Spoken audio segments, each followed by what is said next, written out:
محمد رسول الله والذين معه أشداء على الكفار رحماء بينهم تراهم ركعا سجدا يبتغون فضلا من الله ورضوانا سيماهم في وجوههم من أثر السجود ذلك مثلهم في التوراة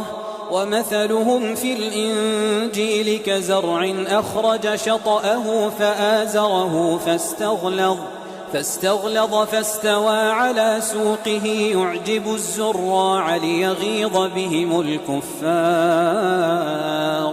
وعد الله الذين آمنوا وعملوا الصالحات منهم